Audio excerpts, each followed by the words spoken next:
सुना है कभी ये फॉर्म, आपने सुना है एलएलपी? कहाँ सुना है?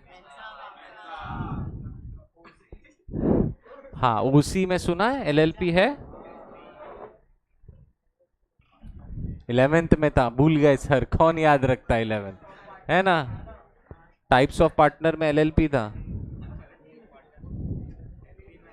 एसपी में था एलएलपी, ठीक है, एसपी में था। ऑल राइट, ठीक है, तो मैं ये मान लूंगा तुमको आपको कुछ नहीं मालूम एलएलपी के बारे में। ठीक है, ध्यान से सुनो बेटा, यहाँ पे भी मैं तुमको बताऊंगा कि ध्यान से, यहाँ पे भी मैं तुमको बताऊंगा कहाँ फोकस करना है कहाँ नहीं। एलएलपी तो मैं पूरा बैर एक्ट से ही पढ़ा रहा हूँ। There is no analysis in LLP boss, ठीक है, बिकॉज वो एल एनालिसिस के लायक ही नहीं है। Are you understanding? इसमें कॉन्सेप्ट ऐसा नहीं नहीं नहीं बेटा, देखो, I am doing this for a reason. इसमें कोई एनालिसिस का जरूरत ही नहीं है। मैं तुमको जब से जैसे पढ़ाऊंगा वैसे वैसे तुमको समझ में आ जाएगा कि क्यों एनालिसिस का जरूरत नहीं है बेटा। अब हम थोड़ा मॉडर्न लॉज में जा रहे हैं। You are understanding? We understood 1932, all right, 1872, 1930, अब ये क्या है 2008, मॉडर्न यार, समझ में आ रहा है? मतलब गवर्नमेंट ने, हाँ, नए जमाने का लॉ है, नए जमाने की चीज है। ध्यान से सुनो, यहां पे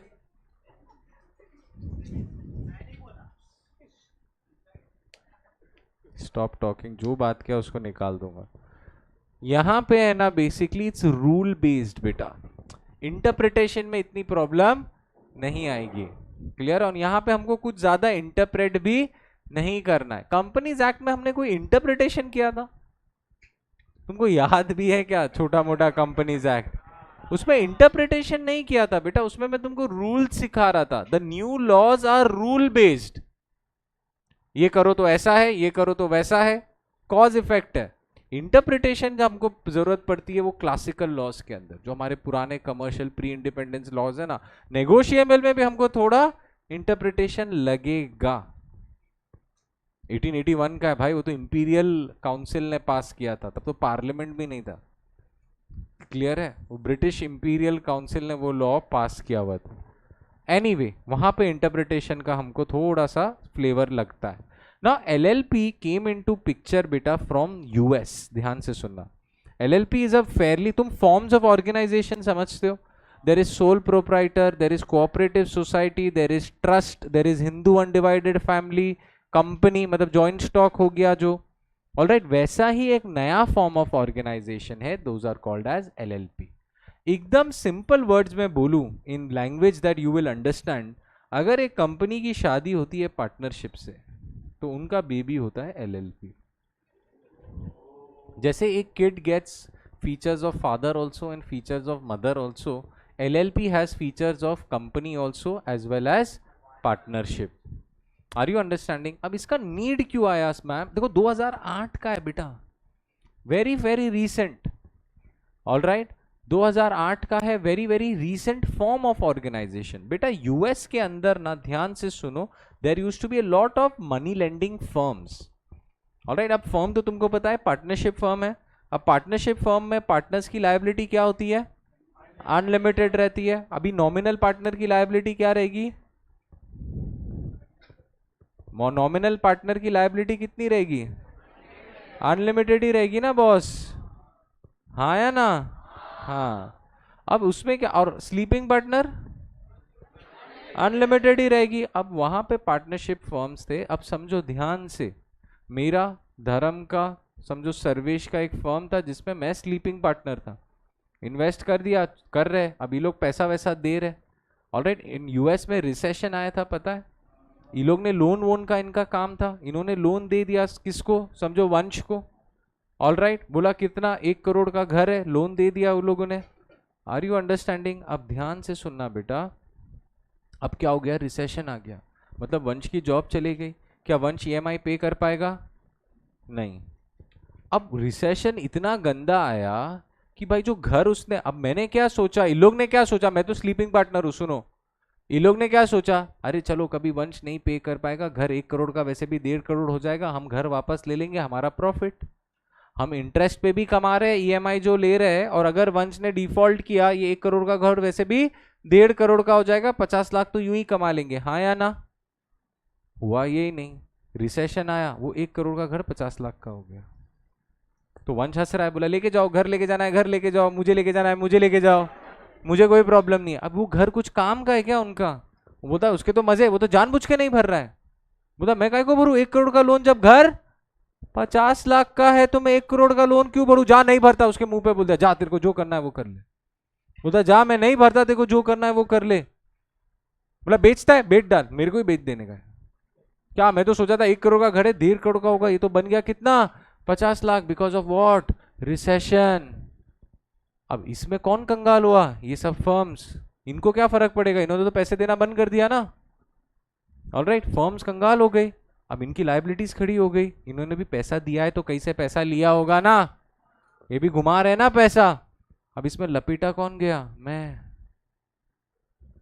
स्लीपिंग पार्टनर, मैं तो कुछ किया ही नहीं, मेरी लायबिलिटी क्या है?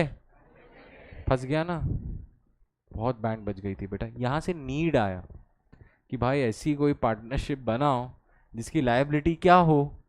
लिमिटेड रहे बस।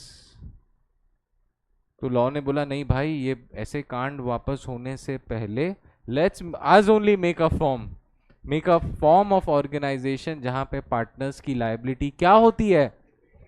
लिमिटेड होती है बेटा। अब इसको गवर्न करने के लिए एलएलपी एक्ट 2008 आया, तुमको इंट्रोडक्शन ही है। इंटर में you have the entire act, यहां पे तुमको इंट्रोडक्शन है, मतलब you don't have all of the sections of LLP. Alright, contract तो तुमको पूरा है, सेल ऑफ गुड्स पूरा है, सोगा पार्टनरशिप पूरा है, कुछ भी छूटा नहीं है। Companies act LLP you have extracts, मतलब पूरा एक्ट तुमको नहीं है as a part of your syllabus. तो सबसे पहला बोलता है कि भाई बॉडी कॉर्पोरेट कौन है? Important definitions, we will not cover every definition over here, ठीक है? Thank you. क्या लिखा हुआ है? Body corporate. यहां पे थोड़ा इंटरप्रिटेशन में करूंगा। बॉडी कॉर्पोरेट कौन होता है बेटा?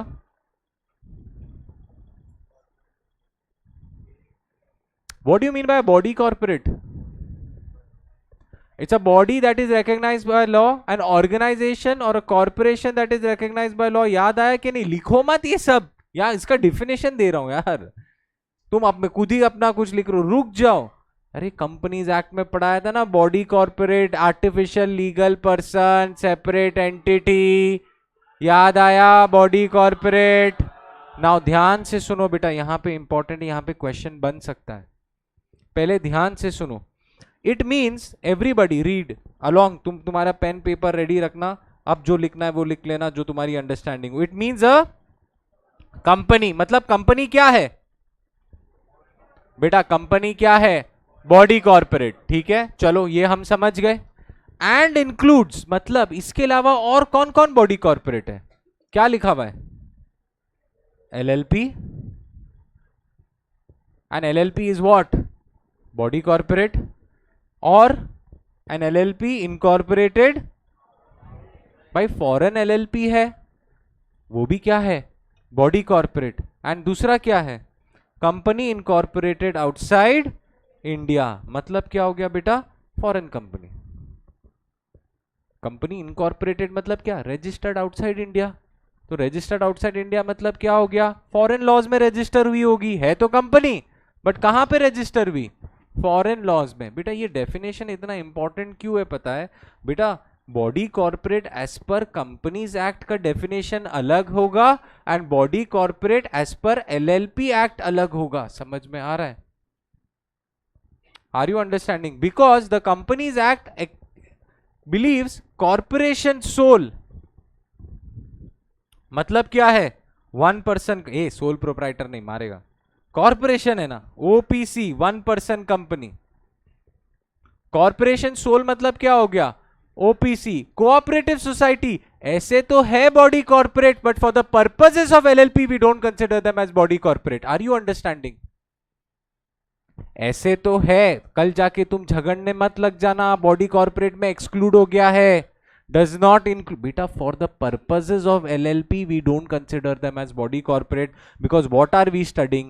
एलएलपी एक्ट का सेक्शन 2 सबसेक्शन 1 क्लॉज डी, ये सिर्फ एलएलपी के लिए हम cooperative sole, cooperative society and any other body corporate को बॉडी कॉर्पोरेट नहीं मानते। Are you understanding? बस इतना थॉट आप अपने दिमाग में रखो, इतना थॉट आप अपने दिमाग पे रखो एंड आप आ जाओ सेक्शन नंबर 5 पे। जो मैंने पढ़ाया वो आपके दिमाग में है, अब दोनों को लिंक करेंगे, सेक्शन 2 एंड सेक्शन 5। अब सेक्शन 5 क्या बोल रहा है बेटा? क्या लिखा हुआ है? एनी और can cooperative society become an LLP? Can cooperative society become a member of the LLP? Can two cooperative societies come and form an LLP? Can one person and a company come and form an LLP? Can one individual and one company come together and form LLP? Question यही बनेगा, हाँ या ना? Yes, because any individual, partner कौन है? मैं या तुम? इंडिविजुअल तो मैं और तुम है, एंड क्या है? और बॉडी कॉर्पोरेट कौन है हमारे हिसाब से? इसके लिए डिफाइन किया है बॉडी कॉर्पोरेट। बॉडी कॉर्पोरेट हमारे हिसाब से क्या है? कंपनी बॉडी कॉर्पोरेट है। यहां पे थोड़ा सा खाली इतना इंटरप्रिटेशन वाला था, कंपनी बॉडी कॉर्पोरेट है या नहीं? एवरीबॉडी, कंपनी बॉडी कॉर्पोरेट है, हाँ। एलएलपी बॉडी कॉर्पोरेट है, हाँ। और तीसरा बॉडी कॉर्पोरेट कौन था? फॉरेन कंपनी या फॉरेन एलएलपी। समझ में आ रहा है? तो भाई एलएलपी बनाने के लिए ये चार का कोई भी कॉम्बिनेशन चलेगा, individual, LLP, foreign LLP, company, foreign company. ये आप मिलके जितना जैसा खेलना है आप उतना खेलो। अब क्वेश्चन इसमें क्या बनता है? ऐसा लंबा चौड़ा स्टोरी देंगे, उसमें एक आध कोऑपरेटिव सोसाइटी देंगे, बोलेंगे भाई बताओ एलएलपी बनती है कि नहीं। तो ओपीसी रहेगा वो एलएलपी नहीं बना सकता, कोऑपरेटिव सोसाइटी रहेगा वो एलएलपी नहीं बना सकता। Are you understanding? या एनी अदर बॉडी कॉर्पोरेट, देखा ना, एनी अदर बॉडी कॉर्पोरेट। भाई तुमको एकदम क्लियर याद रखना है कि बॉस बनने वाले कौन है, वो याद रखा ना, उसके अलावा तो सब कोई भी वो नहीं बना सकते।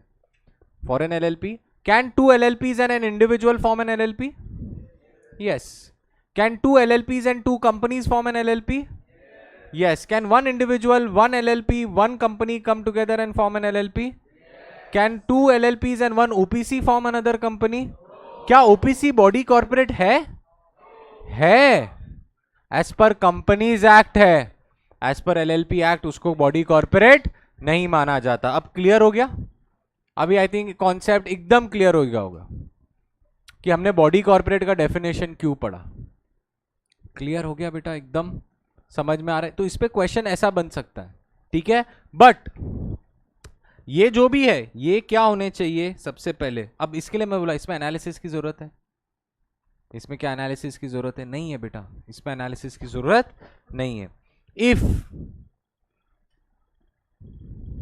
देखो एनी इंडिविजुअल और बॉडी कॉर्पोरेट में be a partner in LLP, समझ गए? इसके लिए बॉडी कॉर्पोरेट का डेफिनेशन बहुत इंपॉर्टेंट हो जाता है, ठीक है। However an individual shall not be capable of becoming a partner। चलो ये क्या है? तुम जैसे लोग, बराबर है। दूसरा क्या है? अनडिस्चार्ज्ड इंसॉल्वेंट। एंड तीसरा क्या है? मतलब क्या? एक है कोर्ट ने तो डिक्लेयर कर दिया, दूसरा है उसका एप्लीकेशन भी अगर पेंडिंग है ना तो he is disqualified from man LLP. क्या बोल रहा है? He has applied to be adjudicated. Adjudicated मतलब क्या बेटा? ही इज वेटिंग कोर्ट का जजमेंट। एडजुडिकेटेड मतलब क्या? ही इज अवेटिंग कोर्ट का जजमेंट, कोर्ट का इलैबोरेशन, उसको एडजुडिकेशन बोलते हैं। टर्म समझो, the court shall adjudicate on this matter. अब वर्ड टर्मिनोलॉजी समझ में आ रहा है? So he is waiting for the courts order, ही is waiting for the courts और इंस्ट्रक्शन। समझ में आ रहा है? As an insolvent and his application is pending. मतलब मैंने फाइल भी कर दिया हूं, अगर मैंने फाइल कर दिया कि मैं इंसॉल्वेंसी के लिए फाइल करता हूं वॉलेंट्री, तो आई can not, I am disqualified from becoming an partner in a LLP। समझ में आ रहा है? क्लियर है? All right. अभी चलो एक सिल्क वाला क्वेश्चन हो जाए। अरे यार मैं भूल जाता हूँ यार, ऐसा नहीं हूँ मैं, ठीक है? एक काम करो, नहीं यार तुम लोग मेरा इज्जत पे बात आ गया है, बेल बजाओ। आज ही खिलाएगा, ठीक है?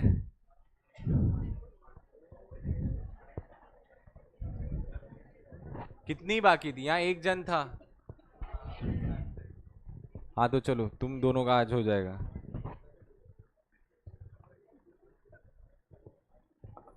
ऑल राइट, सुनो ध्यान से अभी।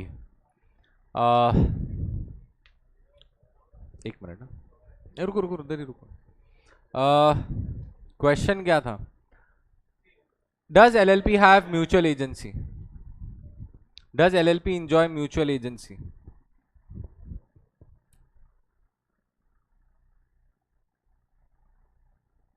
Does LLP enjoy mutual agency?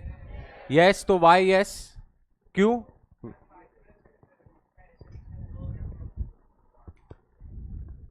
Janardan है क्या?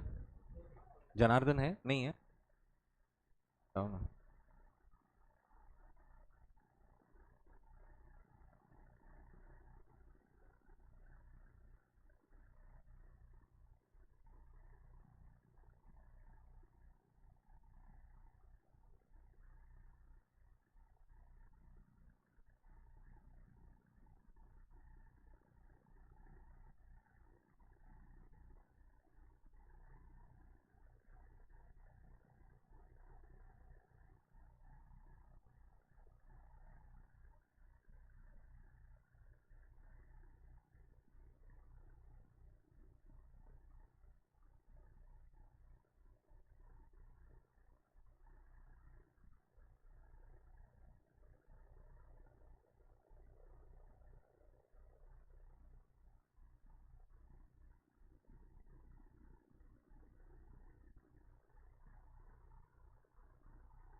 बोलो, रहेगा नहीं रहेगा?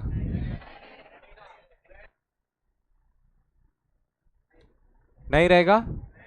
रहेगा, ठीक है। क्यों रहेगा?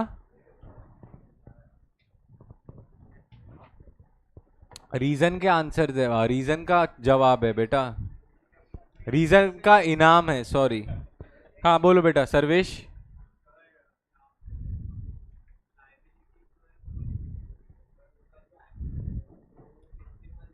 हाँ तो क्या है आंसर, क्या है? म्यूचुअल एजेंसी रहेगा।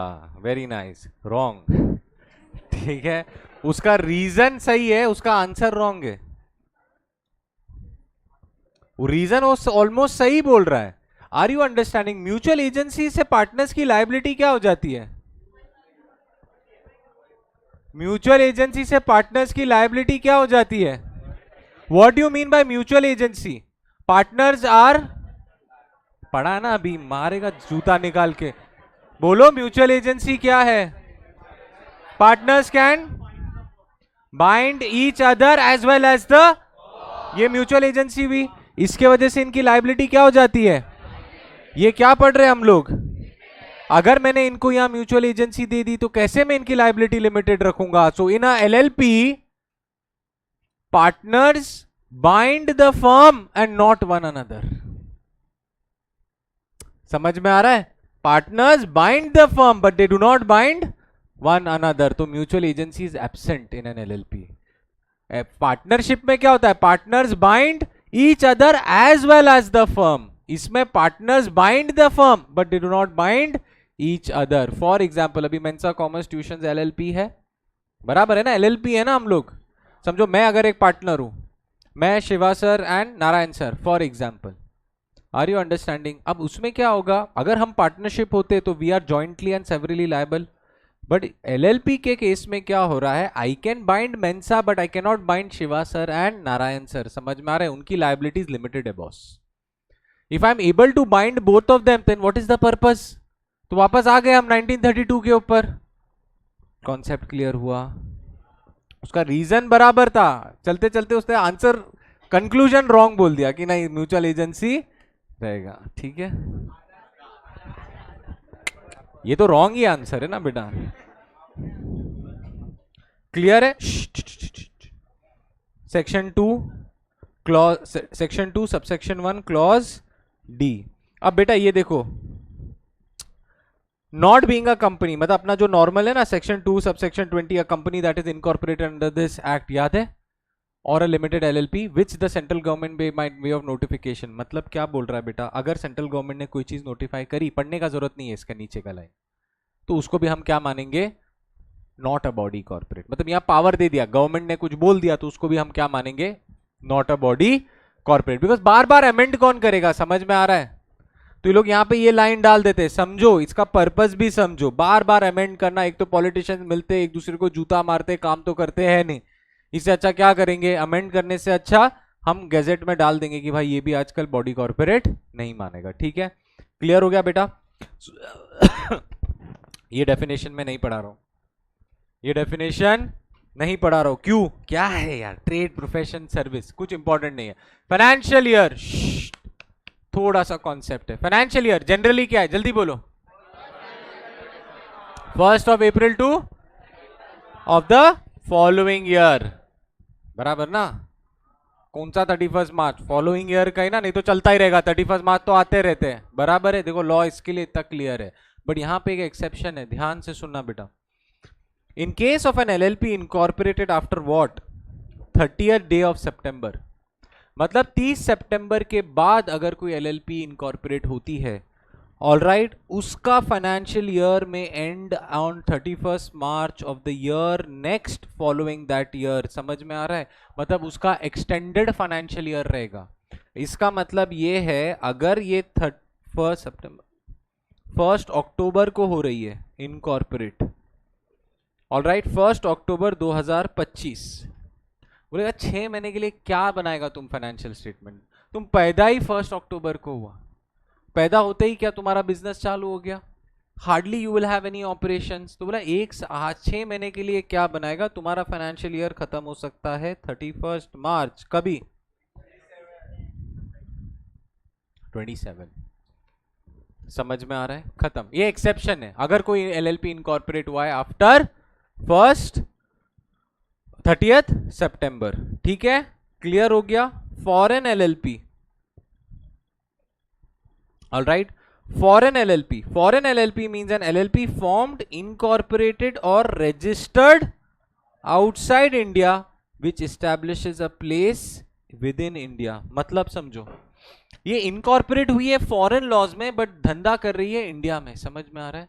मतलब फॉर एग्जाम्पल बेटा, नेटफ्लिक्स अगर मान लेते हैं LLP है, Netflix LLP US, registered under the US laws. ये अपने बिल्डिंग के सामने इसने एक अपना ऑफिस रख दिया। अब ये ऑफिस को मैं सोल प्रोप्राइटर बुलाऊंगा? क्या मैं ये ऑफिस को सोल प्रोप्राइटर बुलाऊंगा? क्या मैं इसको कंपनी बुलाऊंगा?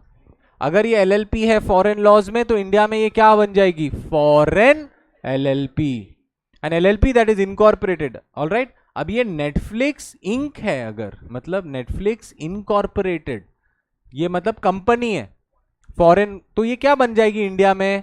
Foreign company. जब हम कंपनीज एक्ट पढ़ेंगे तब देखेंगे। समझ में आ रहा है?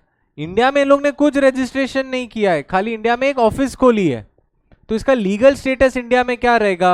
जो स्टेटस उसका बाहर था। समझ में आ रहा है? इंडिया में इसको हम क्या बुलाएंगे?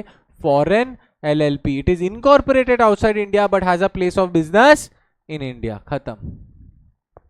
ठीक है, स्मॉल एलएलपी लास्ट में। नॉन एप्लीकेबिलिटी क्या है सेक्शन में? कुछ नहीं है, नहीं लगेगा बोल रहे हैं। इंडियन पार्टनरशिप एक्ट नहीं लगेगा, unless otherwise mentioned. Indian partnership act will not, shall not apply to. तो हो गया ना तुम्हारा mutual agency out of the window. वहीं था ना वो सब, म्यूचुअल एजेंसी, अनलिमिटेड, कुछ नहीं बोलने का, ये सब नहीं देखने का इधर। Are you understanding? तो सेक्शन 4 खत्म हो गया, सेक्शन 5 खत्म हो गया। Minimum number of partners, alright, minimum number of partners. अब ये थोड़ा सा इंपॉर्टेंट है बेटा, सेक्शन 6, सेक्शन 7। ऑलराइट, अब ध्यान से सुनो, कितना है minimum number of partners? At least 2। Partnership में भी वही था, तो एलएलपी में भी वही है। मैक्सिमम कितना? अनलिमिटेड। क्या 50? क्या कंपनीज कौन सिखाया तुमको 50-50? अरे एलएलपी में मैक्सिमम कितना?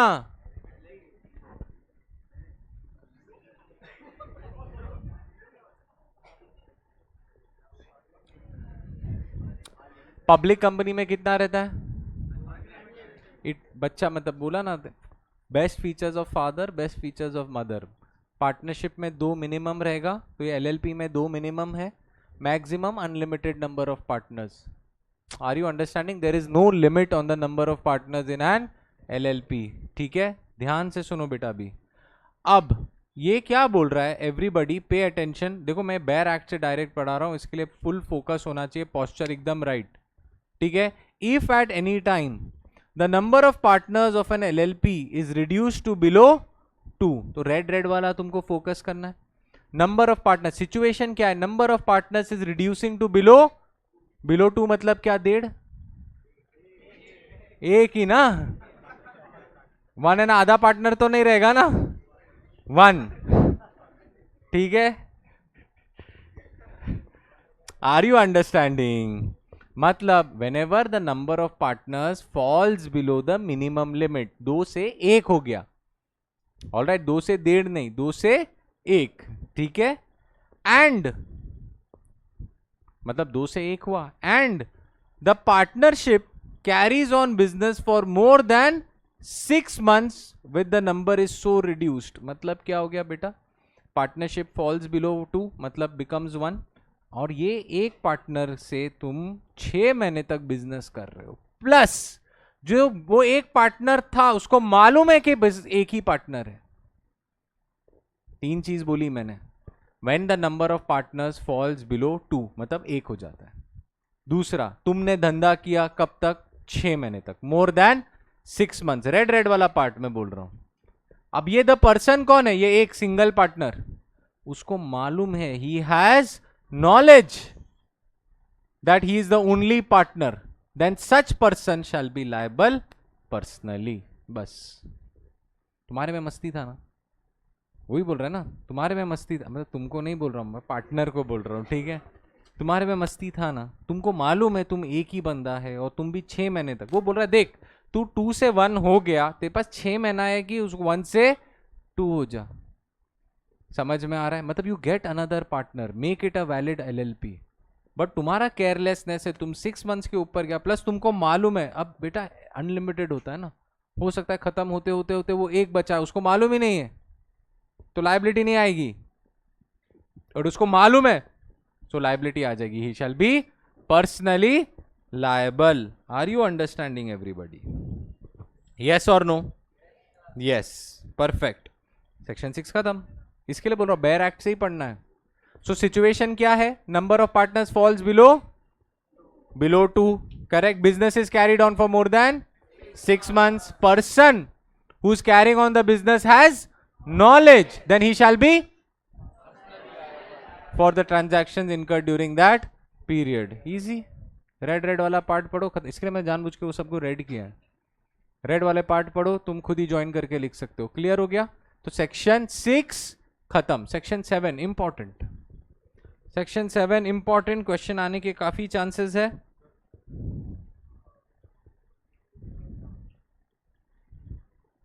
चलता रहेगा वो, लायबल रहता रहेगा बेटा 6 months के बाद, वही तो बोल रहा हूं। नहीं, एलएलपी चलेगी but hill B personally liable, तो हो गया ना, सोल प्रोप्राइटर जैसा ही हो गया वो, तो वो हो गई ना सोल प्रोप्राइटर। पर ऐसा लिखना नहीं, पर्सनली लायबल बोल दिया तो मतलब हो गया, उसका काम जो भी होगा उसकी जिम्मेदारी वो एक पर्सन लेगा। समझ में आ रहा है? क्लियर है? All right. अब सेक्शन 7 क्या बोलता है? Designated partner. डेजिग्नेटेड पार्टनर मतलब समझने के लिए, only for understanding we will consider designated partner as, everybody pay attention, we will consider designated partners as जिम्मेदार पार्टनर्स। ऑलराइट, मतलब अनलिमिटेड है, किस किस को पकड़ेगी गवर्नमेंट? बराबर है ना, अनलिमिटेड है ना नंबर ऑफ पार्टनर्स, तो किस किस को पकड़ेगा भाई? अनलिमिटेड है, सबको कैसे पकड़ेगा यार? प्रैक्टिकल डिफिकल्टी होगी ना यार, जो अच्छा है वो नहीं बेटा। ध्यान से सुनो एवरीबडी, पे अटेंशन। तो मतलब गवर्नमेंट ने क्या बोला, देख भाई तू एलएलपी फॉर्म कर लेगा, तू कितने नंबर ऑफ पार्टनर्स ऐड करता रहेगा, लेस करता रहेगा, हमको नहीं मालूम, हमको तू भाई 2 लोग का नाम बता दे जिसको हम क्या बुलाएंगे, डेजिग्नेटेड पार्टनर्स। कि हमारा जो प्राइमरी कम्युनिकेशन होगा, प्राइमरी इंटरैक्शन होगा, वो किससे होगा? डेजिग्नेटेड पार्टनर्स से। ये कोई स्पेशल नहीं है बेटा, इन पे एक थोड़ी सी रिस्पॉन्सिबिलिटी, एक थोड़ी सी जिम्मेदारी आ गई है कि एलएलपी को बोल रहा है कि भाई tell us who are the designated partners. तो कितने चाहिए? एटलीस्ट 2, यानी ये 2 में से एक कौन होना चाहिए? Citizen of India and resident of India में कुछ फर्क है?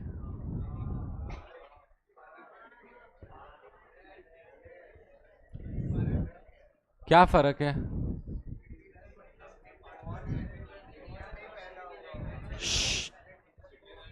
Can a citizen be a non resident?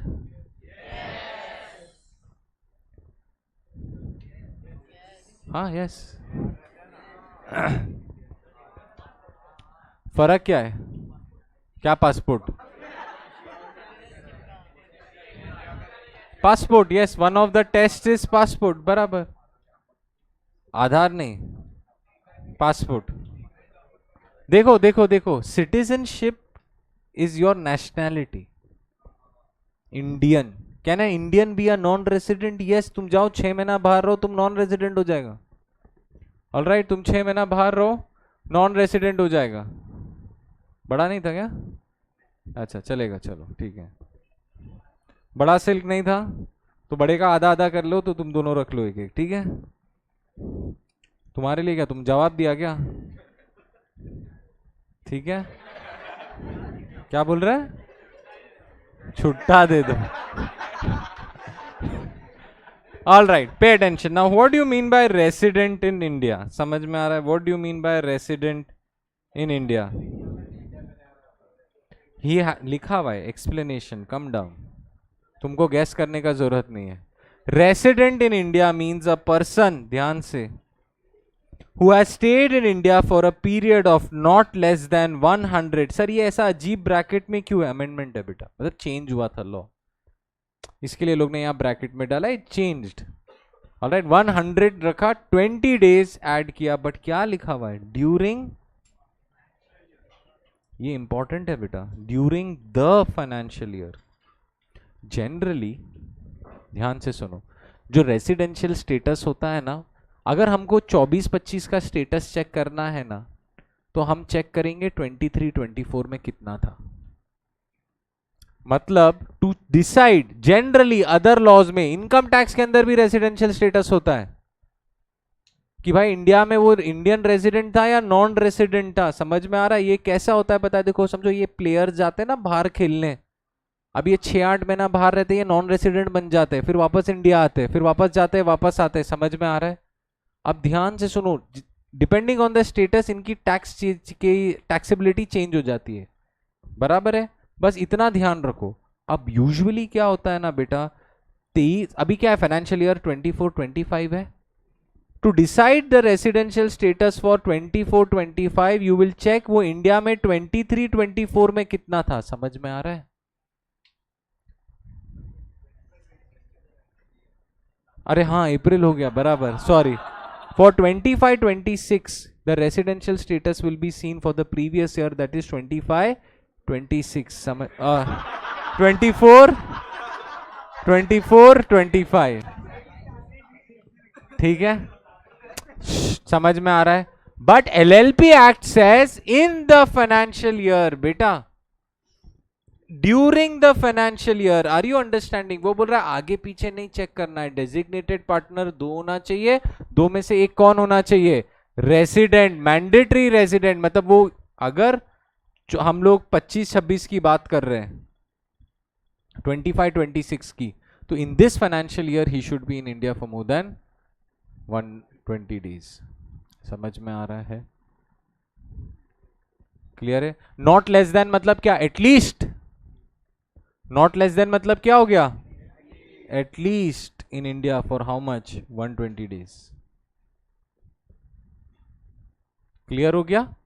But वो ही साल में बेटा, during the financial year.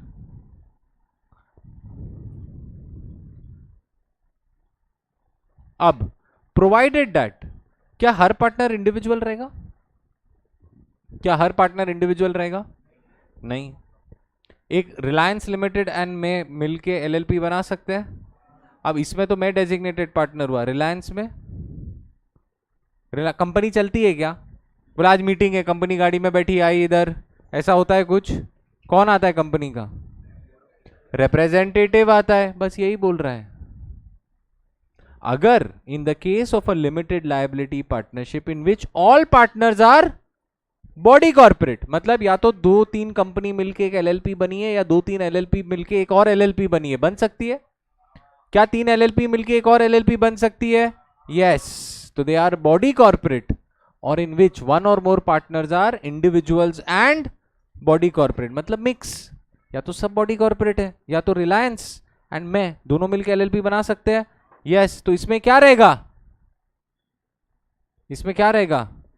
LLP रहेगा तो उसका पार्टनर, कंपनी रहेगा तो उसका क्या रहेगा? Nominee will act as designated partner. बस। एलएलपी रहेगा तो उसका पार्टनर, अगर बॉडी कॉर्पोरेट मतलब कंपनी रहेगा तो उसका नॉमिनी शैल एक्ट एज डेजिग्नेटेड। सब इंडिविजुअल्स है तो मिनिमम 2 रखो, अगर कंपनी है तो भाई तुम 2 पार्टनर को निकालो और उसको बोलो डेजिग्नेटेड पार्टनर। समझ में आया? क्लियर हो गया? सेक्शन 7 खत्म। 10 है नहीं तुमको, 11 पे आ जाओ।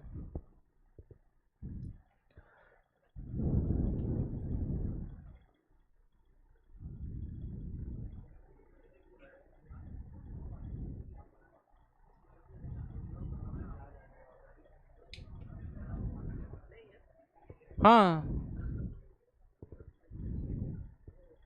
नहीं, बट ऐसा थोड़ा समझने का भी है, ऐसा नहीं कि इतना ही है, तो समझना भी है। देखो अभी तक हमने कितने 3-4 सेक्शन ही करे। अब आ जाओ इनकॉर्पोरेशन डॉक्यूमेंट। ठीक है, अब ध्यान से सुनो बेटा,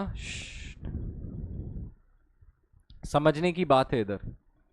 all right, for an LLP to be incorporated, section 11 is also important. ठीक है,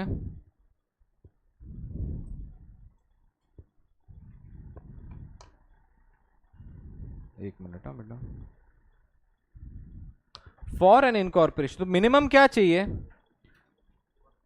2 और मोर पर्सन। देखो सब सेक्शन 1 है, देखो ध्यान से सुनो बेटा, पहले स्ट्रक्चर समझ दो। सेक्शन 11(1) है, 11(2) है। 11(2) कुछ नहीं है, टाइम पास है।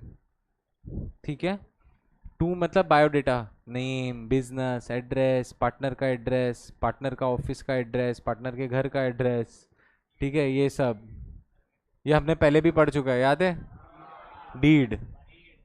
डीड वाला ही पार्ट है। तो 11(2) कुछ नहीं है, 11(1) क्रिटिकल है। ऑलराइट, 11(1) में there are 3 clauses, 11A B C। Alright, अब ध्यान से सुनो, तो 2 और मोर पर्सन चाहिए। क्या चाहिए?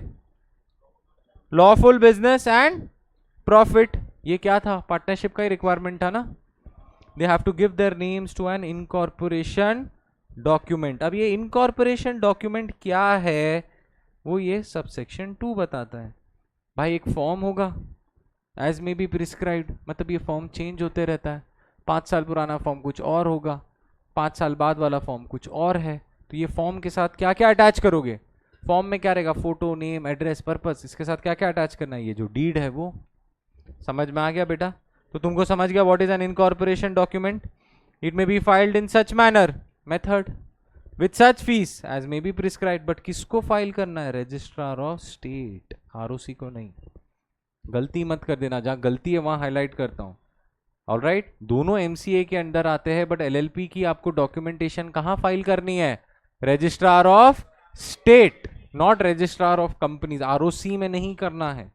ठीक है, now there shall be filed along with the incorporation document, मतलब 11A क्या बोल रहा है, दो लोग चाहिए, लॉफुल बिजनेस चाहिए, प्रॉफिट मेकिंग चाहिए। 11B बोल रहा है भाई इनकॉर्पोरेशन डॉक्यूमेंट फाइल करना है, प्रिस्क्राइब मैनर, प्रिस्क्राइब फीस किसके साथ, रजिस्ट्रार ऑफ स्टेट के साथ। 11C बोल रहा है भाई 11B के साथ एक और स्टेटमेंट चाहिए, किससे, सीए, सीएस, सीएमए से।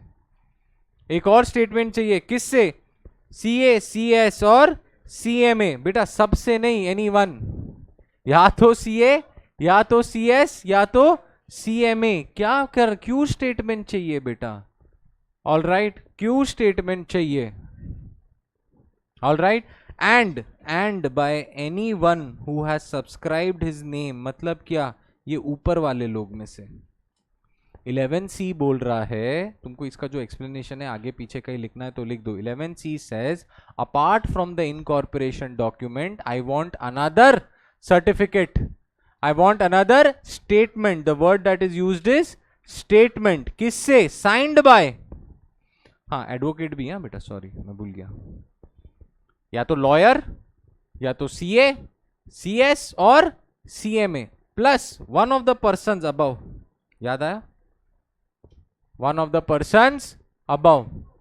एक अंडरटेकिंग चाहिए कि भाई, तुमको याद है फॉर्म के नीचे हम साइन करते हैं ना कि above information is true to the best of my knowledge, बराबर है। तो भाई जो इनकॉर्पोरेशन डॉक्यूमेंट है, हमारे को ट्रस्ट इश्यूज है, हम कहाँ एक एक चीज चेक करते बेचे, चेक करते बैठे, समझ में आ रहा है। तो वो क्या बोल रहा है भाई, एक सीए को लेके आ, प्लस तेरे एक पार्टनर को बोल ये सर्टिफिकेट, ये स्टेटमेंट साइन करके हमको देने के लिए, कल उठ के कुछ आया तो ये स्टेटमेंट हम बता देंगे, समझ में आ रहा है। अब सीए साइन करेगा तो ऑथेंटिसिटी तो होगी ना, होगी या नहीं होगी, कि तुम गलत अनसन डॉक्यूमेंट साइन करेगा, एथिक पैसा क्या इतने कितने बिकाओ हो यार तुम, कुछ तो वैल्यू रखो। आर यू अंडरस्टैंडिंग ये रिक्वायरमेंट क्यों आई। तुम्हारा भी कभी फॉर्म प्रिंसिपल से साइन कराते ना बेटा, मार्कशीट, मैं तुमको साइन करके दूंगा, मार्कशीट कोई वैल्यू है नहीं। Are you understanding, principal sign करेगा तो है, same way CA statement sign करेगा अलोंग विद द पार्टनर की भाई all rules all information is correct, समझ में आ रहा है, क्लियर है। तो 11A, 11B, 11C, 11A क्या बोलता है बेटा, two or more persons, business, lawful business, drugs वग्स का नहीं, lawful business plus profit, clear हो गया, प्रॉफिट मेकिंग। चैरिटी के लिए एलएलपी नहीं बन सकता। 11B क्या बोल रहा है, incorporation document in prescribed fees, prescribed form, prescribed manner। 11C क्या बोल रहा है, along with the incorporation document one statement that is signed by an advocate, CA, CMA, CS and one of the persons that is mentioned in section 11 clause A, and by any one of the persons mentioned in section 11 clause A। वही था ना to or मोर, कि भाई जिसने starting में नाम दिया था उससे और एक सीए से हमको साइन करके दो एक स्टेटमेंट दैट क्या है, all rules and all information is complete, समझ में आ रहा है, क्लियर है कि तुम हमारे साथ कोई धोखा नहीं कर रहा, इज दैट क्लियर बेटा। 11.2 पढ़ लो, हाँ हाँ ना, उसमें रिक्वायरमेंट क्वालिफिकेशन की थोड़ी ना है, दोनों इंडिविजुअल्स है ना, दोनों बन के एलएलपी फॉर्म कर सकते हैं, उसमें क्या है। In fact today majority of the audit and tax firms are LLPs, majority are tax firms are LLPs. हाँ नहीं ना, सेल्फ अटेस्टेशन थोड़ी ना करोगे, कोई और सीए साइन करेगा। हाँ क्या, क्यों, बट व्हाई नॉट, इंडिविजुअल्स है ना, उनसे प्रॉब्लम क्या है, एक दूसरे का काम नहीं कर सकते बट साथ में धंधा तो कर सकते। I open the firm, CS वाला सीएस का काम संभाल रहा है, सीए वाला सीए का काम कर रहा है, इसमें क्या प्रॉब्लम है।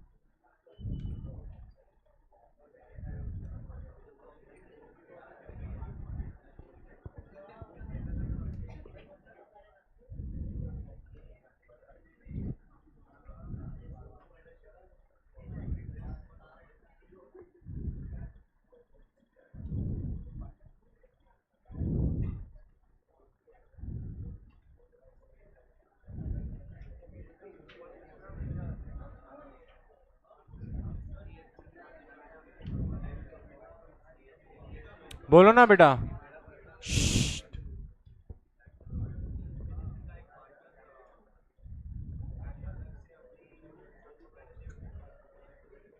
हाँ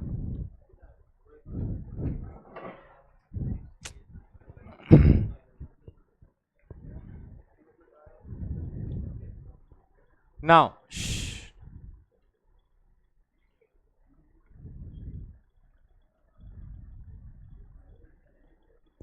बेटा ध्यान से सुनो।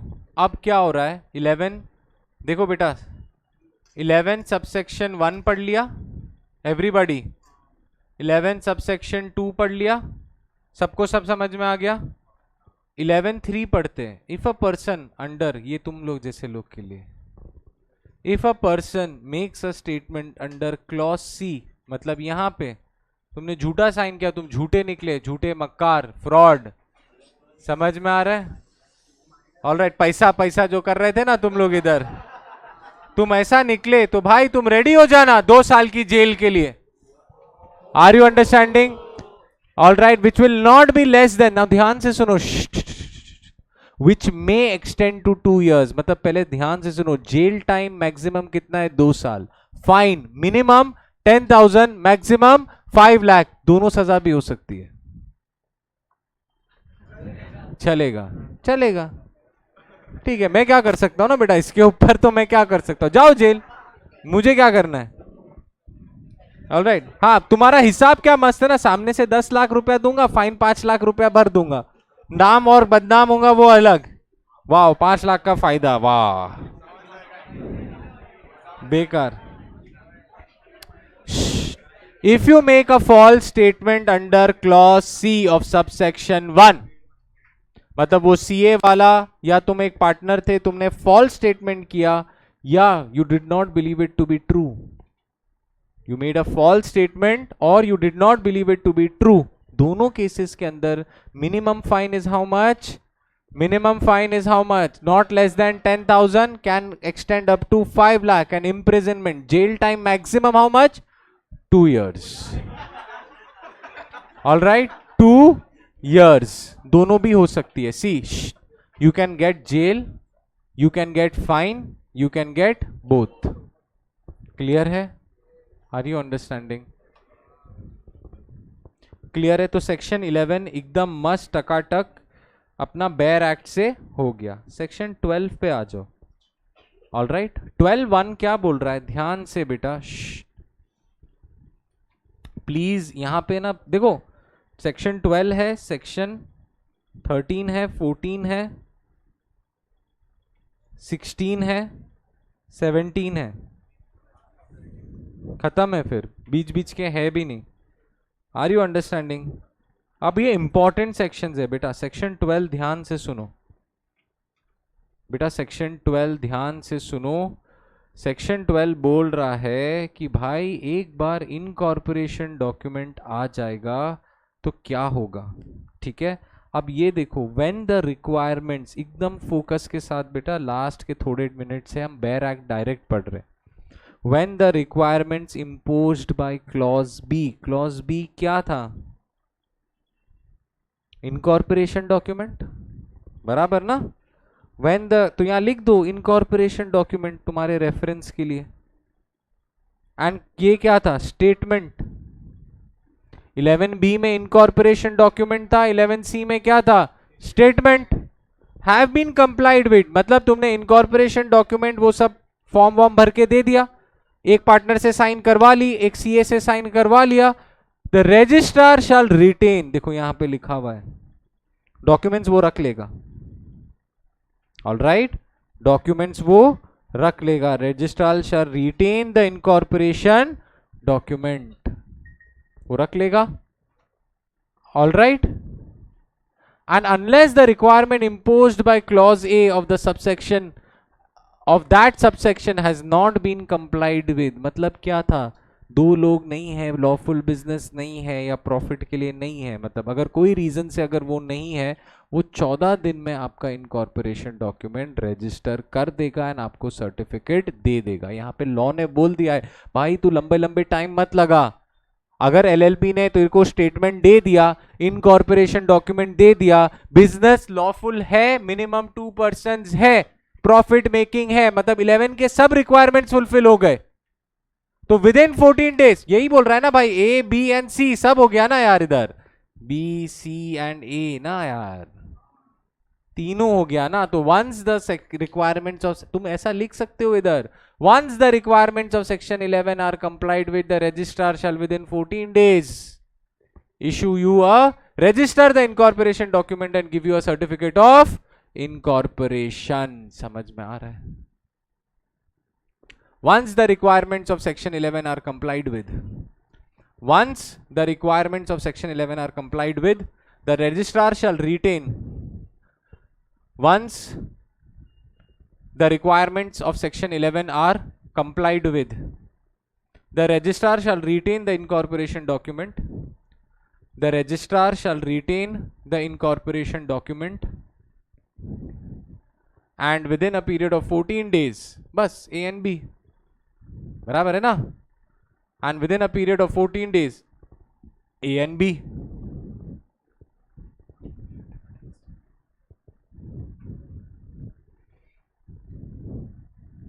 ये क्यों डाला बेटा 14 डेज? ब्राइब बहुत टाइम लगाने का कॉन्सेप्ट खत्म हो गया ना, आज आना कल आना, ये पेपर नहीं है वो पेपर नहीं है फलाना डिमका नहीं भाई, रजिस्ट्रार पे ही डाल दिया जिम्मेदारी, 14 डेज नहीं तो तेरी बैंड बजाएंगे, कॉन्ट्रवेंशन हो जाएगा ना।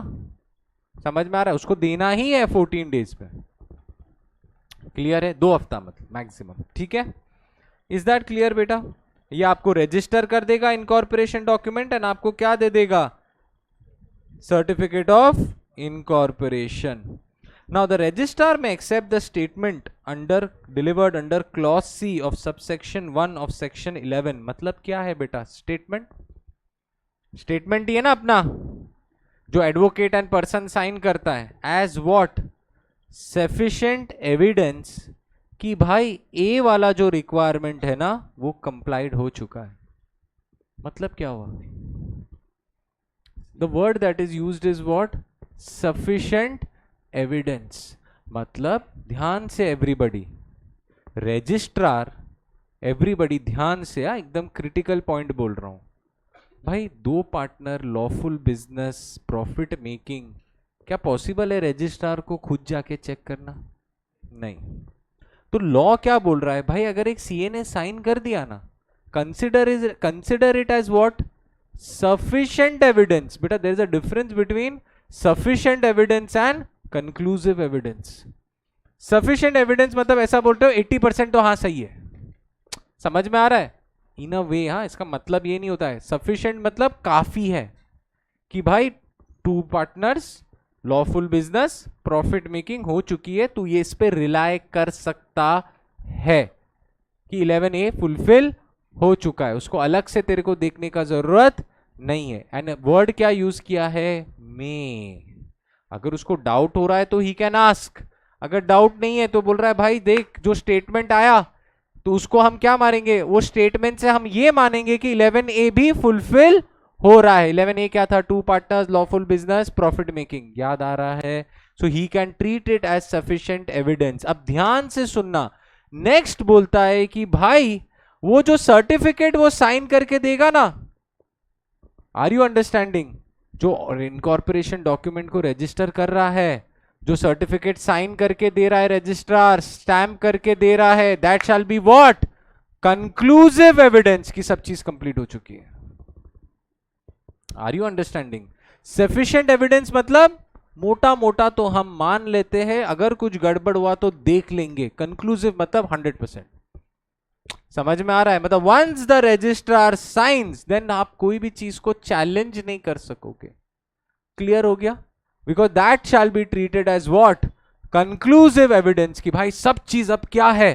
प्रॉपर है, डीड प्रॉपर है, नाम प्रॉपर है, 2 पर्सन्स प्रॉपर है, पर्सन्स प्रॉपर है, बिजनेस प्रॉपर है, लॉफुल है, प्रॉफिट मेकिंग है, सब चीज प्रॉपर है। समझ में आ रहा है बेटा? क्लियर हो गया? तो सब सेक्शन 4 भी हो गया। ठीक है, अब ये जो सर्टिफिकेट इशूड बोल रहा है ना बेटा, वो ये सर्टिफिकेट की बात कर रहा है। ध्यान से, अंडर क्लॉज बी क्या करेगा रजिस्ट्रार? साइन करेगा। करना बेटा, क्या करूं मैं? साइन करेगा एंड स्टैंप मारेगा। क्या है? यही सर्टिफिकेट जो है ना, यही सर्टिफिकेट वो क्या करेगा? और एक बार स्टैंप कर दिया मतलब क्या हो गया? It is conclusive evidence. समझ में आ रहा है एवरीबॉडी? क्लियर हो गया? Section 12 over. सेक्शन 13 आ जाओ, सेक्शन 13 के ऊपर।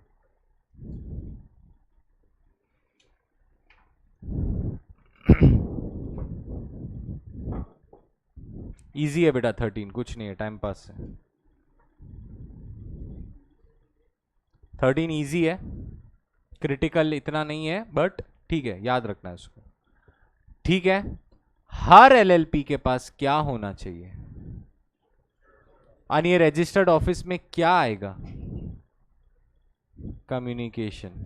समझ में आ रहा है?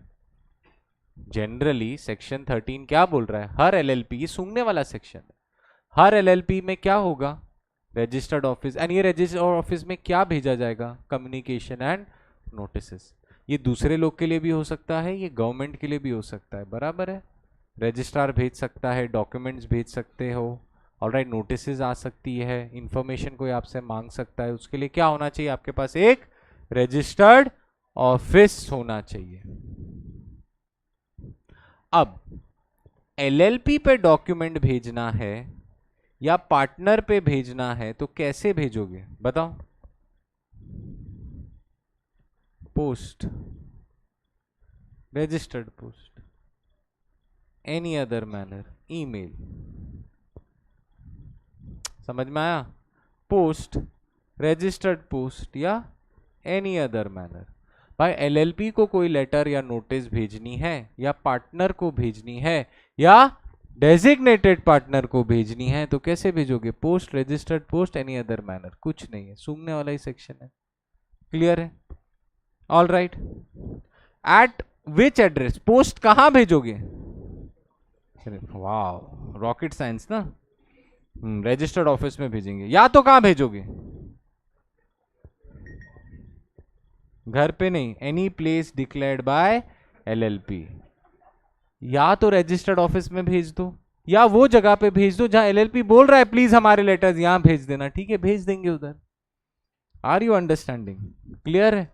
मतलब हो सकता है, देखो इसका मतलब क्या है, हमारा ऑफिस थाने में है, मुलुंड में है, हम बोलेंगे एक काम करो, थाने का जो भी कम्युनिकेशन है वो प्लीज आप मुलुंड भेज दो बिकॉज यहाँ हमारा हेड ऑफिस है। समझ में आ रहा है? या पार्टनर्स यहाँ बैठते हैं, so all communications to be sent at a place declared by the LLP. Form भेज दूंगा आरओसी को, भाई आरओसी नहीं, रजिस्ट्रार को भेज दूंगा, बोलूंगा भाई प्लीज सब communications to be sent on Mulund. Clear हो गया? ऑल राइट, आगे बढ़े। क्या वो चेंज कर सकता है? मे चेंज, यस। चेंज करेगा तो क्या करना पड़ेगा? नोटिस देना पड़ेगा। नोटिस देना पड़ेगा तो नोटिस फाइल करेगा तो ही चेंज होगा। सूंघने वाला सेक्शन है, ये इंपॉर्टेंट है। 13(4) इंपॉर्टेंट है कि भाई तुमने अगर ये सेक्शन में से कुछ भी गड़बड़ किया, रजिस्टर ऑफिस नहीं बताई या चेंज करके हमको नहीं बताया, चेंज हुआ तो नोटिस देनी पड़ती है ना। ऑल राइट, तो कितना पेनल्टी लगेगा? 500 rupees per day for the period of default. एक मैंने बात बताया 30 इंटू 500, मैक्सिमम कितना? 50,000। मैक्सिमम कितना? 50,000, सब्जेक्ट टू मैक्सिमम 50,000। मतलब 1500 पर डे सब्जेक्ट टू 50,000। 50,000 के ऊपर नहीं जा सकता ये फाइन। तो 50,000 डिवाइड बाय 500 करो, कितना हो गया? 100 दिन का डीले लोग पकड़ते हैं, मान सकते हैं। समझ में आया ना? समझ में आया कि नहीं? मैं क्या बोलने की कोशिश कर रहा हूँ? हाँ बोल धर्म, इसमें डाउट है? बता आज क्या डाउट है, बोल। फेंक के मारूंगा अगर कोई फालतू डाउट हुआ तो। मारेगा एक, क्या लिखा हुआ है उधर? The LLP and every partner shall be liable। हर एक को नहीं लगेगा। समझ में आ रहा है?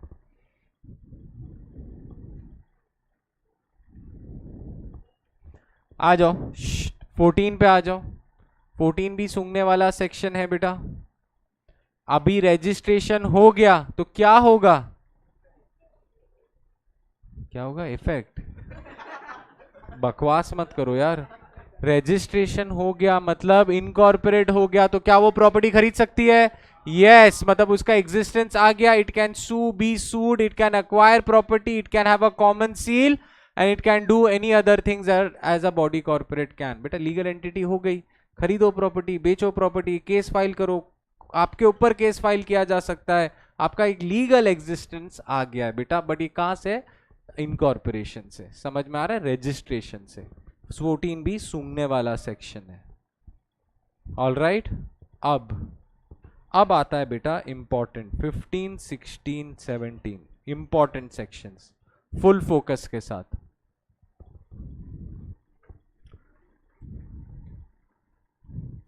फोर्टीन सूंघने वाला सेक्शन है भाई। रजिस्टर हो गया तो क्या? सू करो, अक्वायर करो, मजे करो, dispose of property, sell a property, movable हो, इमूवेबल हो, टेंजेबल, इनटेंजेबल, कुछ नहीं, टेंशन नहीं लेने का, सब कर सकते हो। ठीक है, लॉफुल एक्ट्स। बराबर है। 15 क्या बोल रहा है? 15(1) सिंपल है। ठीक है, एक्चुअली 15 इजी है, कॉम्प्लिकेशंस चालू होते हैं 16 एंड 17 से। 15 इजी है बेटा। ठीक है, 15 क्या बोल रहा है? Every LLP should attach the word LLP. 15(1) every limited liability, इसके लिए देखो ना, Mensa commerce tuitions LLP, it is required by law. या तो तुम पूरा नाम लिखो लिमिटेड लायबिलिटी पार्टनरशिप, या उसका शॉर्ट फॉर्म लिखो एलएलपी। बस 15(1) इतना ही बोलता है। Every limited liability partnership is required to attach the word limited liability partnership और LLP to the as the last words of its name. Clear दे दिया। जैसे वहां पे प्राइवेट लिमिटेड, लिमिटेड, ओपीसी, वैसा इधर एलएलपी डालना कंपलसरी है। ठीक है, अब ये इंपॉर्टेंट है बेटा, क्रिटिकल। अभी तक हमने बहुत ऊपर कुछ था क्या? एलएलपी में कुछ था नहीं, बोला था मेरे, एक लेक्चर का काम है एलएलपी। फिर भी देखो मैं भगाया नहीं हुआ बॉस, हर चीज डिटेल में बेयर एक्ट से पढ़ रहे। सोचो इसका मैं एनालिसिस करता तो धर धर निकल जाता, खत्म हर चीज। अब यहां पे क्रिटिकलिटी बेटा इधर आ जाती है 15(2), मतलब बहुत हाई चांसेस है तुमको क्वेश्चन आने के, मतलब तुम्हारा एलएलपी में ये पक्का होना चाहिए। अब तुम समझ रहे हो एलएलपी जो 5-7 मार्क का आएगा उसमें पूरा चाहिए बॉस, इतना सा पढ़ने को है। 7-8 मार्क्स का अगर आ गया, 7 मार्क, 6 मार्क का क्वेश्चन, 5 मार्क का क्वेश्चन, और तुम बोल रहा है मेरे को नहीं आ रहा है उसके अंदर, तो मत ही पढ़ो तुम। ठीक है, सीधी सी बात है। इतना पपलू पपलू से तो सेक्शन है, क्या था उसके अंदर? स्टेटमेंट चाहिए, डॉक्यूमेंट चाहिए, ठीक है ना, दे दो ना भाई, दे दो ना। 5-10 सेक्शन है इसमें, सेक्शन नंबर याद नहीं रह सकते तुमको? तो फिर यही चैप्टर है जहां तुम सेक्शन लिख सकते हो दबा दबा के, क्लॉज के साथ, ABC।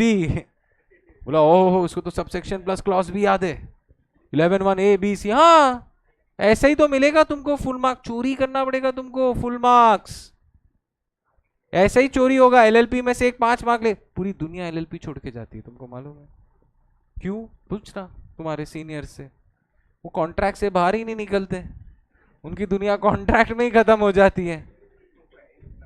हाँ, सोगा से बाहर ही नहीं आ पाते।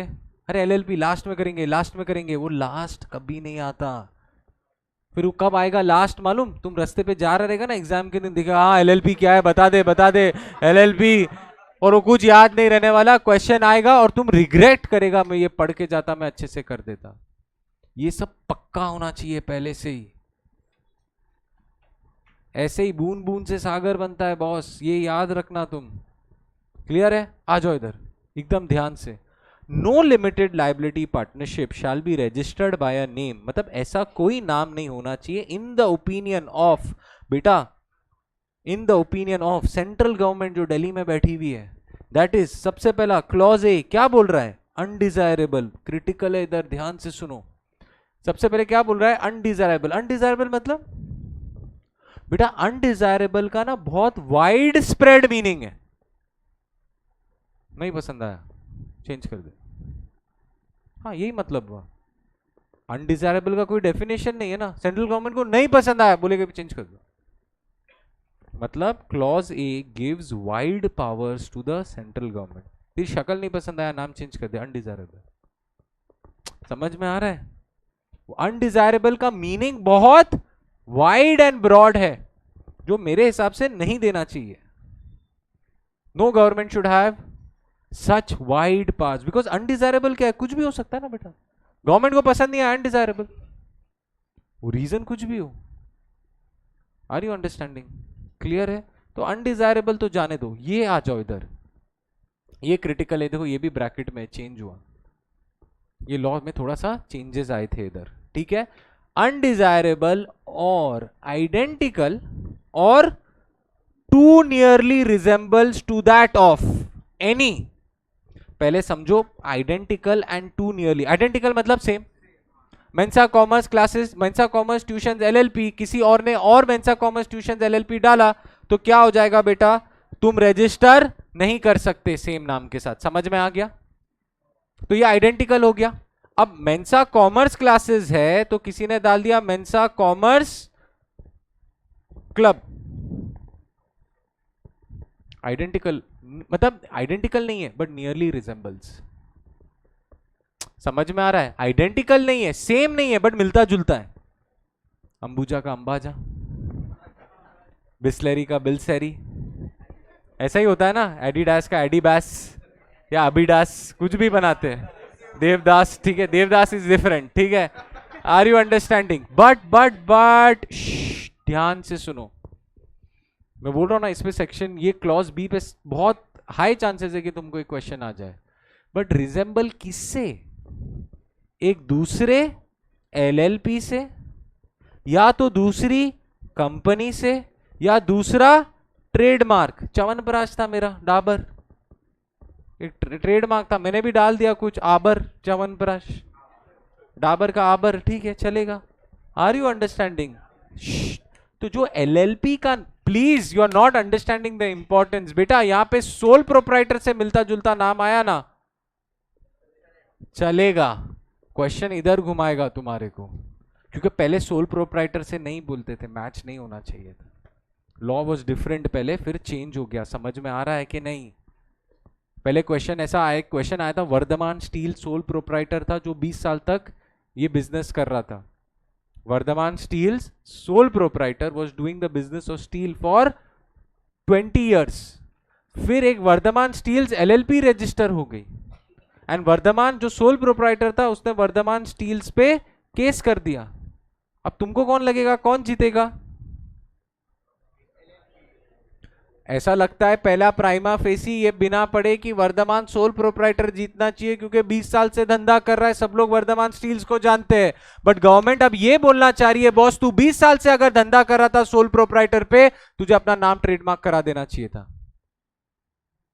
गवर्नमेंट का ये इंटेंशन है अभी कि अगर तू 20 साल से बिजनेस कर रहा है, तू पागल है, you have not registered your name as a registered trademark. यहां पे केस कौन जीत जाएगा? Vardhaman steels LLP, because name similar किससे नहीं होना चाहिए, एलएलपी से, कंपनी से, या रजिस्टर्ड ट्रेडमार्क सोल प्रोप्राइटर से होगा तो चलेगा।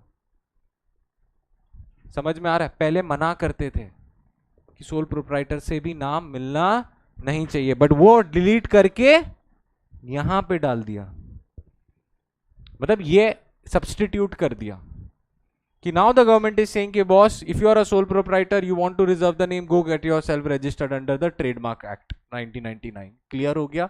सो ध्यान से ये एकदम तुमको रट ही लेना है। Identical, it should not be identical और nearly resemble another LLP, another company और एनी अदर रजिस्टर्ड ट्रेडमार्क। कोई और सोल प्रोप्राइटर से होगा तो चलेगा। क्लियर हो गया? ये एनालिसिस होता है बॉस, कि सब पहलू, सब एस्पेक्ट्स अपन कवर करें। यू बता दूं तो तुमको भी समझ में आ जाएगा, हाँ, बट इसकी अदर वे ऑफ थिंकिंग कि भाई सोल प्रोप्राइटर होगा तो चलेगा, ये क्रिटिकल है इधर।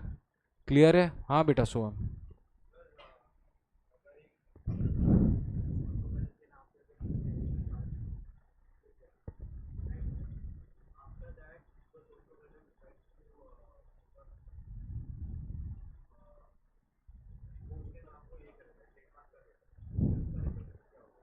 कुछ नहीं होगा, वो नहीं कर पाएगा ना ट्रेडमार्क, क्योंकि ऑलरेडी एक एग्जिस्टिंग फर्म है वर्धमान स्टील्स एलएलपी करके। अब तुम बोल रहे हो मैं ट्रेडमार्क करके मैं अपना एलएलपी बनाऊंगा, तुम्हारा एलएलपी रजिस्टर ही नहीं होगा, because your name is already identical to an existing LLP जो 20 साल बाद आई थी। समझ में आ रहा है? पुरानी वाली रजिस्टर ही नहीं होगी, वो रजिस्ट्रार बोलेगा नाम चेंज कर बॉस, क्योंकि वो पहले आया, उसका नाम रजिस्टर्ड है, तुम बाद में आए, तुम्हारा नाम is similar to an existing LLP. Sorry boss, 15 तुम्हें बोलेगा जा दूसरा नाम लेके आ। समझ में आया? एंड ट्रेडमार्क तुमको मिलेगा ही नहीं, ऑलरेडी नाम आ गया ना, तो तुमको ट्रेडमार्क क्यों मिलेगा? हाँ तो अरे ट्रेडमार्क मतलब क्या होता है? कोई यूज नहीं कर सकता ना, ऑलरेडी किसी ने ले लिया है, तो क्या यूज करेगा तुम? भूल जाने का। हाँ मतलब then you why will you get a trademark? Then वो ट्रेडमार्क ही नहीं रहा ना बेटा। अब मैकडोनल्ड्स ये ट्रेडमार्क है, तो क्या दूसरे मैकडोनल्ड्स है क्या? तो मैं जाके अपना एम कर दूं, उसामा का एम, ऐसा ट्रेडमार्क कर दूं, चलेगा क्या? नहीं ना, doesn't make sense. Are you understanding? ठीक है, क्लियर है? सो गवर्नमेंट इनडायरेक्टली, यही इसके लिए तो मैंने बोला कि भाई तुम अगर बिजनेस कर रहे हो एज अ सोल प्रोप्राइटर, तो क्या करो, चुपचाप जाके ट्रेडमार्क करा लो, क्योंकि एलएलपी ने तुमसे पहले नाम ले लिया तो भूल जाना फिर। ठीक है, ऑल राइट, यहां पे क्लियर हो गया बेटा? Is everyone clear with section 15? आ जाओ सेकेंड लास्ट सेक्शन बेटा, फिर खत्म, क्लास खत्म, एलएलपी खत्म। ठीक है, दोनों साथ में ही होएगा। ऑल राइट, कुछ भगाने की जरूरत नहीं है, थोड़ा 5 मिनट ज्यादा होगा चलेगा, बट एलएलपी शांति से खत्म करेंगे, यहीं पढ़ लो। ठीक है, नाउ सेक्शन 16 क्या बोल रहा है बेटा? सेक्शन 16 बोल रहा है, अगेन ध्यान से सुनो, 16 भी इजी है, सुनने वाला सेक्शन है, इसमें 15 ज्यादा इंपॉर्टेंट है एंड 17 काफी इंपॉर्टेंट है बेटा। ठीक है, 16 ठीक है, रिजर्वेशन ऑफ नेम, ध्यान से सुनो। ऑल राइट, ये क्या बोल रहा है देखो, एप्लीकेशन कर सकते हो, कैसे? Form and manner as prescribed, form manner and fees, जो फॉर्म दिया, जो मैनर बताया हुआ है, जो फीस देना है, किसको देना है? रजिस्ट्रार को। क्या करने के लिए? Reservation of a name. भाई एलएलपी थोड़े टाइम बाद आएगी, पहले चेक कर लेते नाम अवेलेबल है कि नहीं, अगर अवेलेबल है तो बुक कर लेते, बेसिकली ये इसका मतलब है। जैसे जियो हॉटस्टार आया था ना, पर्सन ने बुक कर लिया था पहले ही, स्टूडेंट ने, जियो हॉटस्टार के मर्जर से पहले someone purchase the name Jio Hotstar. समझ में आ रहा है? ऑल राइट, तो ये वैसा सिमिलर कॉन्सेप्ट है कि भाई एलएलपी का नाम तुमने क्या कर दिया? Reserve, by doing what? By doing what बेटा? Paying the fees, prescribed form, prescribed manner, किसको? रजिस्ट्रार को। All right, as of a name, as the name of a proposed LLP. ध्यान से सुनना बेटा, यहां पे क्रिटिकलिटी आता है। तुम नाम रिजर्व किसके लिए कर सकते हो? फॉर अ प्रपोज्ड एलएलपी, और आया तो मैं क्या बोला था? डर जाने का। और the name to which an LLP proposes to change its name, मतलब एग्जिस्टिंग है, अब वो चेंज कर रही है। दोनों जगह पे नाम क्या किए जा सकते हैं? रिजर्व किए जा सकते हैं। क्लियर है? अब इसका थोड़ा क्रिटिकलिटी अभी आएगा, तुमको थोड़ी देर में समझ में आएगा। सबसेक्शन 2 पे आ जाओ कि भाई सबसेक्शन 1 के अंदर एप्लीकेशन मिल गई, फीस वीस मिल गया, गवर्नमेंट के रूल्स फॉलो हो गए, मतलब अनडिजायरेबल नहीं है, आइडेंटिकल नहीं है अगर ये नाम, तो तुमको हम रिजर्व करके दे देंगे। कितने पीरियड के लिए? 3 मंथ्स। कितने पीरियड के लिए? 3 मंथ्स के लिए। क्लियर हो गया यहां तक? प्लीज बेटा, सेक्शन 16 क्या बोल रहा है तुमको? फॉर्म, मैनर एंड फीस जो प्रिस्क्राइब्ड है वो रजिस्ट्रार को दो। ऑलराइट, या तो अपनी प्रपोज्ड एलएलपी का नाम डाल दो, या जो नाम पे चेंज करने वाले हो वो नाम तुम डाल दो। अगर रूल्स फॉलो हो गए तो क्या हो जाएगा? तुम्हारे लिए 3 महीने के लिए नाम रिजर्व हो जाएगा। अब rules followed by, subject to the rules prescribed by the central government in the matter that the name to be reserved is not one which may be rejected any ground to be referred in subsection 2 of section 15. Subsection 2 of section 15, ये वाला बराबर ना। Rules by the government क्या हो गया, section 15 subsection 2। मतलब ऐसा कोई नाम, ध्यान से सुनना बेटा, that the name to be reserved, ये कैसा होना नहीं होना चाहिए, 15 सबसेक्शन 2, मतलब it should not be undesirable. All right, यहां पे मैं लिख देता हूं ना, it should not be undesirable, it should not be identical, और it should not be similar to, तुमको मालूम है आगे क्या है, खाली यहां मैंने रेफरेंस दे दिया है, similar to another LLP, another company, और a trademark registered under the trademark act 1999, इतना तो याद रहेगा। बराबर है, जो नाम रिजर्व कर रहे हो वो ऐसा नाम नहीं होना चाहिए। यहां तक क्लियर है? ओके। वो आपके लिए क्या कर लेगी, रिजर्व कर लेगी। ठीक है, अब आ जाता है रेक्टिफिकेशन ऑफ नेम। वहां पे क्या था, चेंज ऑफ नेम था। लास्ट सेक्शन आ जाता है रेक्टिफिकेशन। थोड़ा समझाऊंगा, 16 के साथ कनेक्ट करूंगा, your mind will be blown. ठीक है, आ जाओ।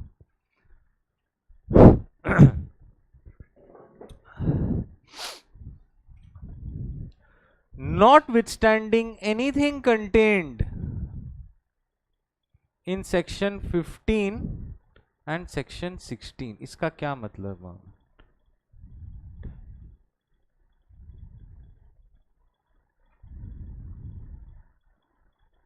Notwithstanding anything contained in section 15 and 16, 15 undesirable वाला, everybody, section 15 नाम वाला, सेक्शन 16 रिजर्वेशन वाला। नॉट विथस्टैंडिंग, मतलब क्या, हमें डैश फर्क नहीं पड़ता सेक्शन 15 एंड 16 में क्या लिखा हुआ है, सीधा सीधा भाड़ में जाए section 15 and 16। Are you understanding? हमें डैश फर्क नहीं पड़ता है भाई सेक्शन 15 एंड 16 में क्या लिखा हुआ है। अगर गलती से, इफ थ्रू इनएडवर्टेंस या कोई भी रीजन के वजह से 15 को हटा दो, 16 को हटा दो, रिजर्वेशन को भाड़ में जाए, एलएलपी सब कुछ हटा दो, अगर गलती से an LLP on its first registration, alright, जो नाम तुमने फर्स्ट डाला, और on its registration by a new name, मतलब क्या हुआ, यही हो गया ना, प्रपोजल, यही हुआ ना। या तो पहले रजिस्ट्रेशन पे, या तो क्या लिखा हुआ है, or on its registration by a new name, proposal is registered, गलती से, which is identical or nearly resembles to, ये वाला समझ में आ रहा है। Then on application of such LLP or proprietor referred to in clauses A B respectively, मतलब यहां पे कोई एप्लीकेशन आने में, ठीक है, the central government may direct that such LLP, मतलब सेंट्रल गवर्नमेंट का ऑर्डर आ सकता है to change its name or a new name within a period of 3 months from the date of issue of such direction. Please बेटा, last का बहुत critical section है ये, ध्यान से सुनना इधर। ये क्या बोल रहा है, then an application of such, on an application of such LLP or proprietor referred to in clauses A and B respectively or a company, alright, तो मतलब ये LLP क्या करेगी, सेंट्रल गवर्नमेंट को एप्लीकेशन करेगी और बोलेगी कि बॉस चेंज करो उसका नाम। क्लियर है? अब ध्यान से सुनो, ध्यान से सुनो बेटा। अब यहां पे एक प्रोवाइजो आता है कि भाई अगर एक प्रोप्राइटर जो रजिस्टर्ड है ना, उसके लिए कितने साल के लिए रहेगा, 3 साल के लिए रहेगा। The trademark is maintainable for how many years? 3 years। ठीक है, इसको अभी जाने दो प्रोवाइजो को, इसका यहां से कोई कनेक्शन नहीं है। अब यहां पे देखो subsection 2, where an LLP changes its name or obtains a new name under subsection 1, मतलब क्या बोल रहा है, गवर्नमेंट ने ऑर्डर दिया, तुमने नया नाम लिया, ठीक है, it shall within a period of 15 days give notice to the registrar along with the order of the central government, and registrar को तुमको क्या देना पड़ेगा, 15 दिन में नोटिस, गवर्नमेंट का ऑर्डर कि देख भाई पप्पा का ऑर्डर आया है, तू भेज दे नाम। उसने बोला हमको नाम चेंज करने को, हमने क्या किया, नाम चेंज कर दिया।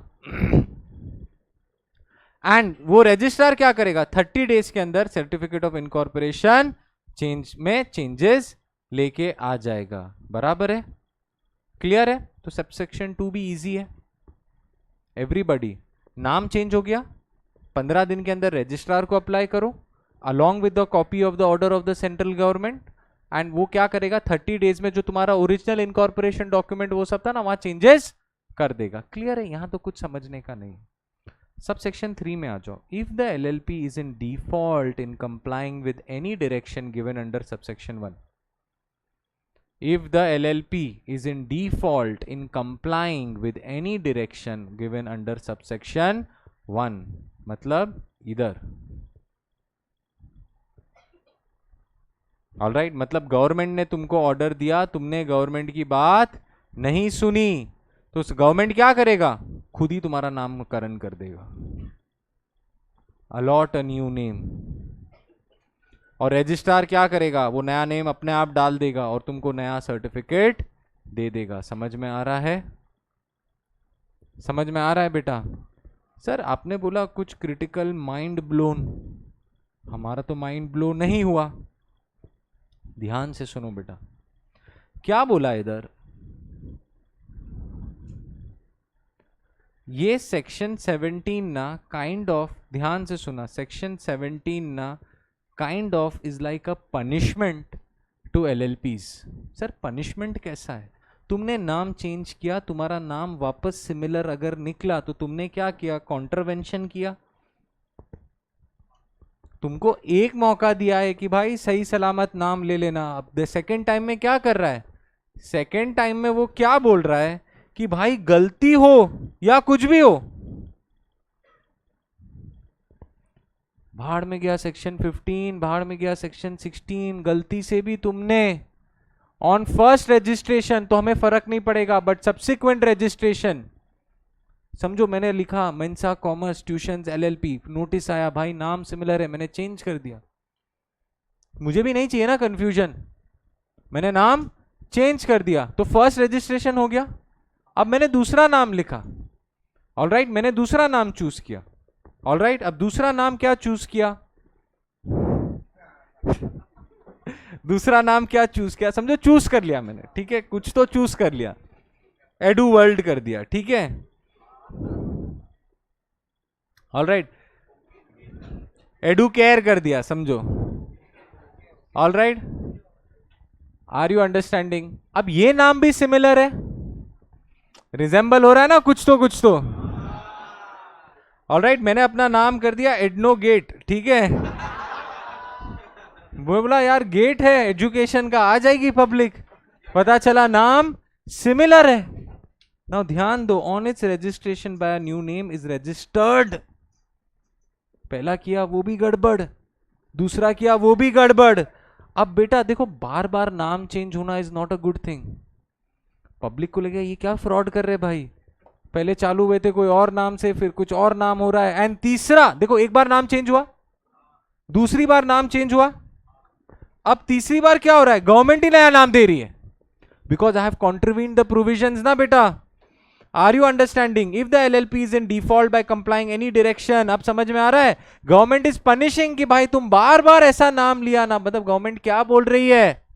सोच समझ के नाम ले भाई, देख के नाम ले, रिजर्व कर, ऐसा ही कुछ नाम ले लिया तो हम ही तेरा नामकरण कर देंगे। Are you understanding? अब सोचो, ऐसा नाम गवर्नमेंट दे देगी, तुमको नहीं पसंद आया तो क्या करोगे? इनकॉर्पोरेट भी कर देगी। Are you understanding?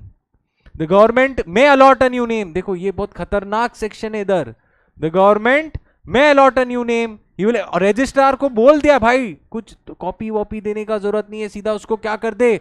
रजिस्टर्ड। अब समझ में आया? Combined reading, mind blown.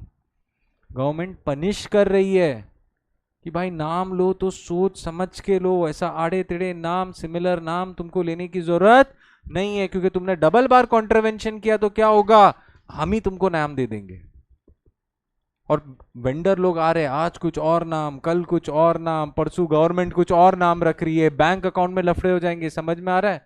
तुम्हारे पे स्टैंप आता है ना, अब मेरा नाम बैंक अकाउंट में कुछ और है, गवर्नमेंट ने कुछ और नाम दिया है, पनिश हो रही है एलएलपी। कार्ड कोई और नाम पे छपे, एड्रेस पे आ रहे, बोल रहे ये क्या भाई, लक्ष्मी चिट फंड चल रहा है इधर तो।